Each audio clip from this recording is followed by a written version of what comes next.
Hello दोस्तों, मेरा नाम प्रियंका है और मैं एक आईटी कंपनी में जॉब करती हूँ। मैं एक बहुत ही सुंदर सी लड़की हूँ। मेरी उम्र 25 साल की है। मैं अभी तक सिंगल ही हूँ, पर कुछ दिनों से हमारी ही कंपनी में काम करने वाला रोहन मुझे पसंद करने लगा था। हम दोनों साथ में ही काम करते थे और काफी वक्त एक दूसरे के साथ बिताए थे। मुझे भी रोहन पसंद आने लगा था। वह बहुत हंसमुख था और हमेशा मजाक किया करता था। मुझे उसका साथ अच्छा लगता था।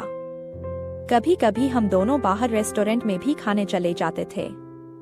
1 साल तक साथ काम करने के बाद रोहन ने मुझे शादी के लिए प्रपोज किया और कहा, प्रियंका, मैं तुम्हें चाहने लगा हूँ। तुम बहुत खूबसूरत और हसीन हो। मेरी जिंदगी में आकर मेरी जिंदगी को संवार दो। क्या तुम मुझसे शादी करोगी? मैंने खुशी खुशी उससे शादी के लिए हाँ कर दी थी और वह रिश्ता लेकर मेरे घर पर आ गया। मेरे पूरे घर वालों को रोहन बहुत पसंद आया था।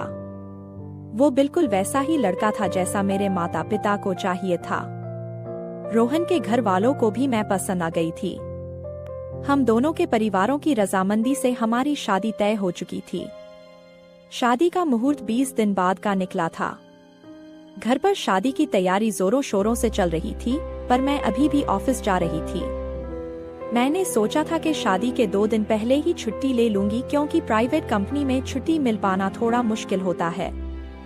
मम्मी पापा ने कहा था कि तुम तैयारियों की टेंशन मत लो, सब आराम से हो जाएगा, इसलिए मैं बिंदास थी और सारी तैयारी मेरे घर वाले ही कर रहे थे।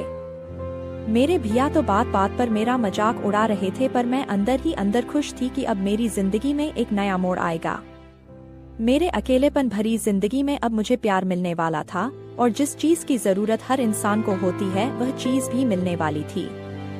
अब मैं रोहन के ख्यालों में ही खोई रहती थी। रोज रात को फोन करके रोहन मेरे साथ सुहागरात की बातें करता था और मैं उन ख्यालों में डूब जाती थी। मेरे ऑफिस के लोग भी हम दोनों को लेकर मजाक किया करते थे। सब कुछ सही चल रहा था, लेकिन मेरी जिंदगी में एक नया तूफान आने के लिए इंतजार कर रहा था, जिससे मैं बिल्कुल अनजान थी। एक तरफ जहां मैं रोहन और मेरी नई जिंदगी के नए सपने देखने लगी थी, वहीं दूसरी तरफ मेरी जिंदगी में भूचाल आने को तैयार था। और मुझे पता नहीं था कि वह मुझे इस तरीके से मसल कर रख देगा। एक दिन रोहन ऑफिस नहीं आया था क्योंकि उसकी तबीयत खराब थी। इसी वजह से मुझे ऑफिस में ज्यादा काम करना पड़ रहा था।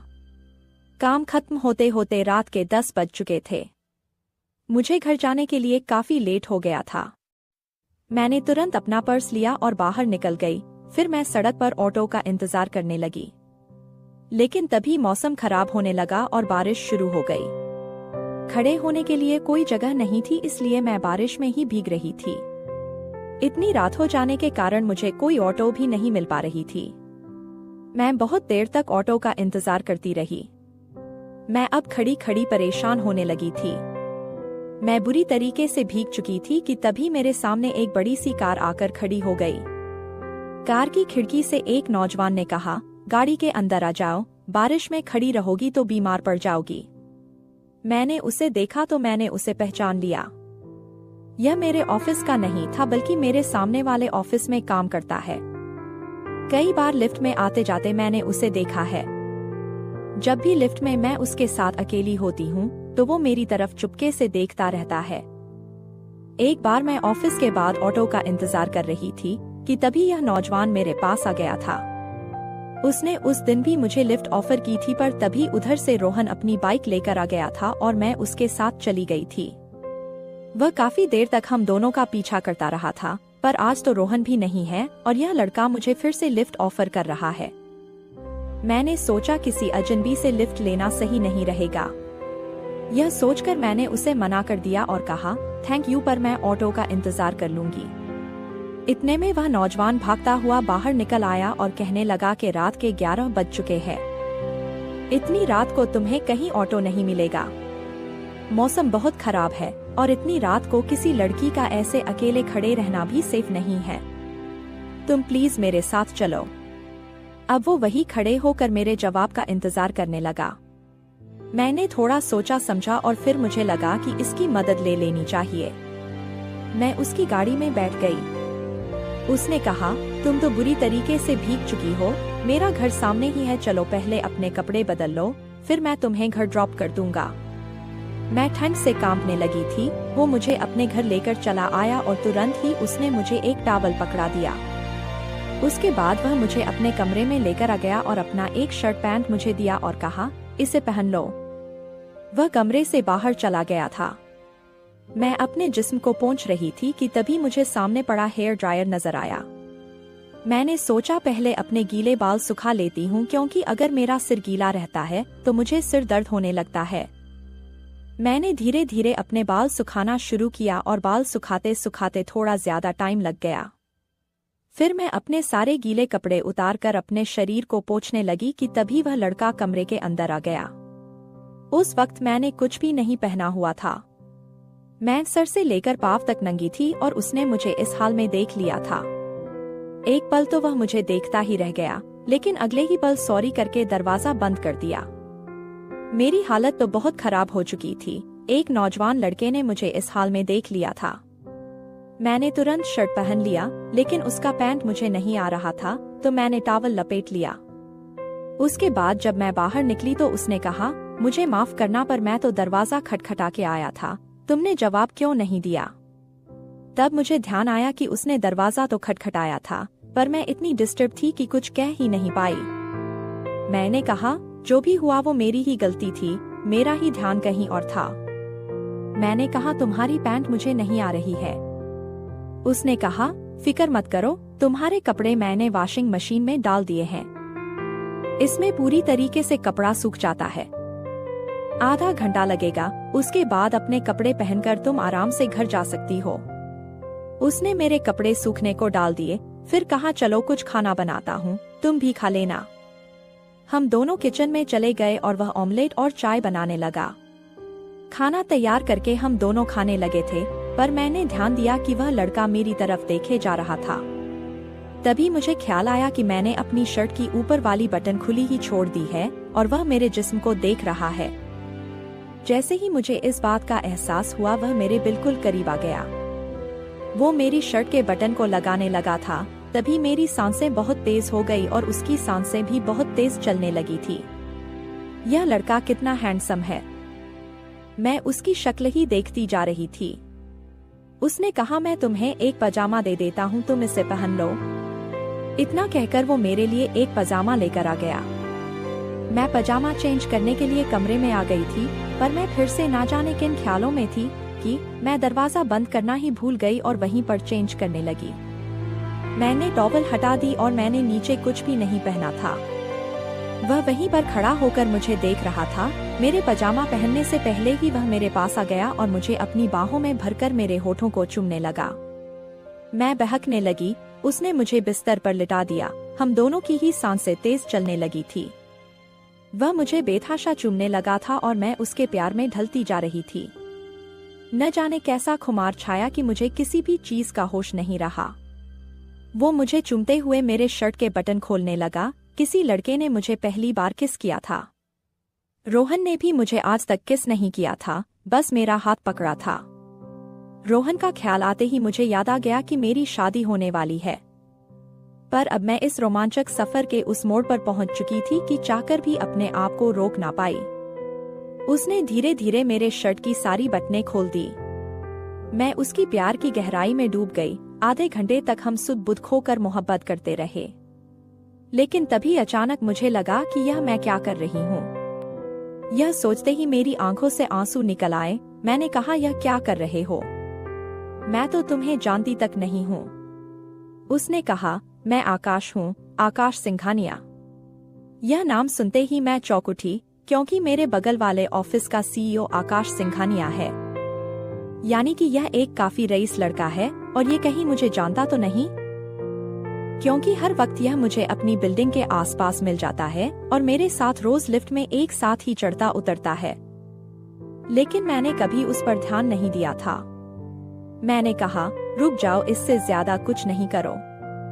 हालांकि मैं खुद को ही रोक नहीं पा रही थी, पर शायद वह मेरी आंखों में आंसू देखकर रुक गया और कमरे से बाहर चला गया। उसने अपनी हद पार नहीं की थी और मेरी इज्जत सही सलामत थी। मैं जल्दी से उठी तो देखा मेरे गीले कपड़े सूख चुके हैं। मैंने जल्दी से अपने कपड़े पहन लिए और बाहर आ गई। आकाश मुझसे नजरें नहीं मिला रहा था, पर मैं उससे बात करना चाहती थी। वह मेरी तरफ बिना देखे बोला, चलो प्रियंका, तुम्हें घर ड्रॉप कर देता हूँ। हम दोनों कार में बैठ गए। मैं चाहती थी कि आकाश मुझसे बात करे, जो कुछ भी हमारे बीच में हो चुका है उसके बारे में कुछ तो कहे, पर वह तो मुझसे नजरें तक नहीं मिला पा रहा था। मेरे घर के पास आकर वह रुक गया और बोला, चाहो तो छाता ले जा सकती हो। मैं उसकी तरफ देखने लगी थी तो उसने अपना पर्स निकाला और अपना कार्ड मुझे दे दिया। मैं कार्ड को हाथ में लिए उसके कुछ बोलने का इंतजार करने लगी, पर वह खामोश रहा। अचानक ना जाने मुझे क्या हुआ, मैं उसके करीब चली गई और उसके होठों पर किस किया। वह मेरी तरफ प्यार भरी नजरों से देखता रहा। मैं कार से उतरकर अपने घर आ गई थी। अपने बेडरूम में जाकर आधे घंटे तो मैं यही सोचती रही कि आज क्या हो गया। तभी उसका कार्ड मैंने देखा तो उसमें उसका फोन नंबर था। बिना सोचे ही मैंने उसके नंबर को डायल किया। आकाश ने फोन उठाया तो मैंने कहा, मैं प्रियंका बोल रही हूँ, आज जो कुछ भी हुआ। उसने मेरी बात को बीच में ही काटते हुए कहा, मैं उसी के बारे में सोच रहा हूँ, अपने बेड में लेटे लेटे उन यादों में खोया हुआ हूँ। वह मेरी जिंदगी का सबसे खूबसूरत लम्हा था। न जाने मेरे दिल को क्या हो गया था, यह कौन सा खिंचाव था कि मैं आकाश की ओर खिंचती चली जा रही थी। और यही सब सोचते सोचते मैं सो गई थी। अगले दिन जब मैं सुबह उठी तो मोबाइल लेकर आकाश को गुड मॉर्निंग का मैसेज भेजा। आज शनिवार था और हमारी छुट्टी थी, इसका मतलब मैं आज आकाश को नहीं देख पाऊंगी। तुरंत उसका रिप्लाई आया, आज क्या कर रही हो? मुझे आज शादी की शॉपिंग के लिए जाना था, पर मैंने उसे लिखा कि मैं आज फ्री हूँ। यह मोहब्बत थी या कुछ और, पता नहीं। उसने लिखा, मेरे घर पर लंच पर आ जाओ, 12 बजे तक आ जाओ, मैं लंच तैयार रखूंगा। मैंने घड़ी देखा तो 10 बज चुके थे। मैं जल्दी से तैयार हो गई। अपनी मम्मी पापा से कह दिया कि मैं अकेले शॉपिंग पर जा रही हूँ, आज मुझे रोहन से भी मिलना है। लेकिन उससे पहले मैं आकाश से मिलना चाहती थी। जो कुछ भी हमारे बीच में हुआ था उससे मेरी जिंदगी में भूचाल आ चुका था। मैं खिंचती हुई उसके घर 12 बजे तक पहुंच गई।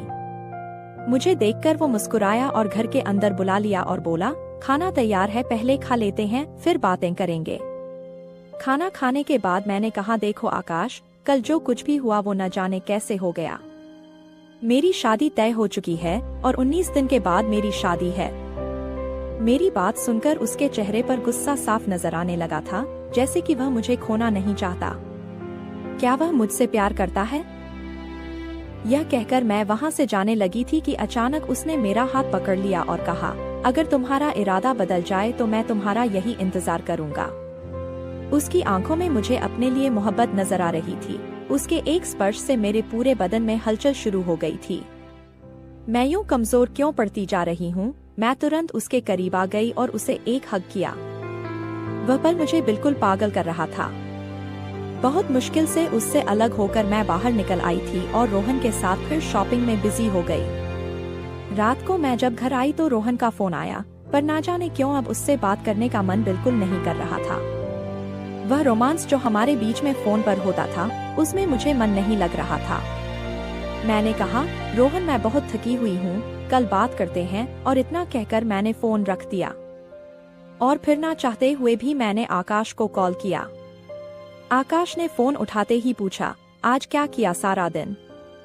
मैंने कहा, मैं रोहन के साथ शादी की शॉपिंग में बिजी थी, तुमने क्या किया? उसने कहा, बस तुम्हारे ख्यालों में खोया हुआ था, वह ख्याल दिल से निकलते ही नहीं। अगर कल फ्री हो तो प्लीज लंच पर आ जाना। मैंने कहा, मैं नहीं आऊंगी, तुम्हें पता है मेरी शादी होने वाली है, कहकर मैंने फोन रख दिया। पर ना जाने वो कौन सी शक्ति थी कि अगले दिन 12 बजे फिर से मैं उसके घर पर पहुंच गई थी। आकाश मुझे देखकर मुस्कुराने लगा और फिर मुझे अंदर बुला लिया। खाना खाने के बाद हम दोनों सोफे पर बैठे हुए थे। अचानक वह मुझ पर टूट पड़ा और मुझसे प्यार करने लगा। मुझे चूमने लगा और बोला, तुम तो कह रही थी कि मैं नहीं आऊंगी, तो फिर कैसे आ गई? क्या तुम भी वही महसूस करती हो जो मैं करता हूँ? तो फिर यह दूरी क्यों? आओ इस दूरी को मिटा देते हैं। उसकी बातों में मैं मदहोश होने लगी थी। मैं उसके प्यार को महसूस करने लगी थी। उस पल में मैं इस कदर डूब चुकी थी कि उसने मुझे पूरे तरीके से अपना बना लिया। जब मुझे होश आया तो बहुत देर हो चुकी थी। 18 दिन के अंदर मेरी रोहन के साथ शादी है, पर मैं पूरे तरीके से आकाश की हो चुकी हूँ। आकाश ने कहा, अब तुम मेरी हो, मैं तुम्हारा साथ नहीं छोड़ सकता, चलो मेरे साथ। वह मुझे अपने साथ अपनी कार में मेरे घर लेकर गया और सीधे मेरे घर के अंदर घुस गया। फिर मेरे मम्मी पापा को बुलाने लगा। मेरे मम्मी पापा आए तो बड़ी ही अजीब निगाहों से उसे देखने लगे थे। आकाश ने अपना परिचय दिया, फिर कहा, आपकी बेटी और मैं एक हो चुके हैं, अब अलग नहीं हो सकते। उसकी इस बात से मेरा चेहरा बिल्कुल शर्म से लाल हो गया। उसने मेरी मम्मी पापा को यह बात कैसे कह दी? मेरे मम्मी पापा बड़ी बड़ी आंखें बनाकर मेरी ओर देखने लगे थे। पापा बोले, पर बेटी, कुछ दिनों के बाद तो रोहन के साथ तुम्हारी शादी होने जा रही है। लेकिन तभी आकाश ने अपनी जेब से कुछ डिब्बी निकाली। जब उसने डिब्बी खोली तो उसके अंदर सिंदूर था। उसने वहीं खड़े खड़े मेरी मांग भर दी और कहा, अब से प्रियंका मेरी पत्नी है। उसने मेरा हाथ थामा और मुझे लेकर अपने साथ अपने घर आ गया।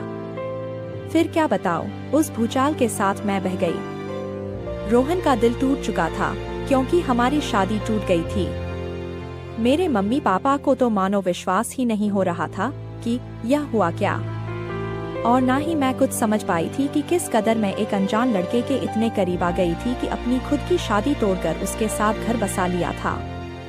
पर शायद यही मोहब्बत है। कई बार मोहब्बत में हम अपना होशो हवास गवा बैठते हैं, और यही हुआ था मेरे साथ।